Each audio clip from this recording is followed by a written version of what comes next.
আজকের পর্বে সবাইকে ওয়েলকাম জানাচ্ছি। আজকে আমি আপনাদেরকে মিন্ট লাচ্ছি করে দেখাবো।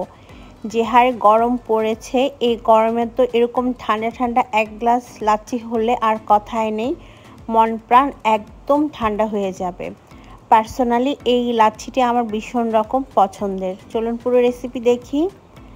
ব্লেন্ডার জারে দিয়ে দিচ্ছি 2 কাপ পরিমাণ টক দই, সাথে দিয়ে দিতে হবে 1/4 কাপ পরিমাণ পুদিনার পাতা, আর দিয়ে দিব 1/4 কাপ পরিমাণ চিনি।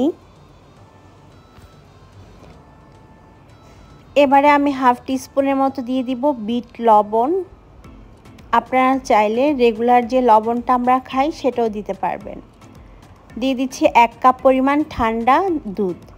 এখন সব কিছুকে একত্রে 2 মিনিটের মতো ব্লেন্ড করে নিলে আমাদের লাচ্ছি তৈরি হয়ে যাবে। 2 মিনিট ব্লেন্ড করে নিয়েছি আমি, আর আমাদের লাচ্ছি তৈরি।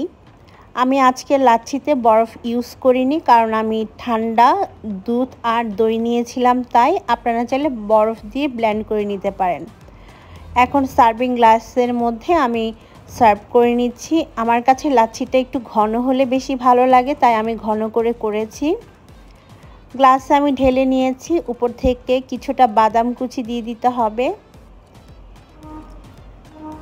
এই লাচ্ছিটা আমার ভীষণ রকম পছন্দের, আর এই গরমে তো ঠান্ডা ঠান্ডা এক গ্লাস লাচ্ছি আপনার প্রাণকে প্রশান্তিতে ভরিয়ে দিবে। ব্যাস তৈরি আমাদের ভীষণ রকম মজাদার মিন্ট লাচ্ছি। আশা করছি আমার আজকের পর্বটি আপনাদের কাছে ভালো লেগেছে। ভালো লাগলে আমার চ্যানেলটিকে সাবস্ক্রাইব করে পাশে থাকা বেল বাটনটি প্রেস করে রাখবেন। আল্লাহ হাফেজ।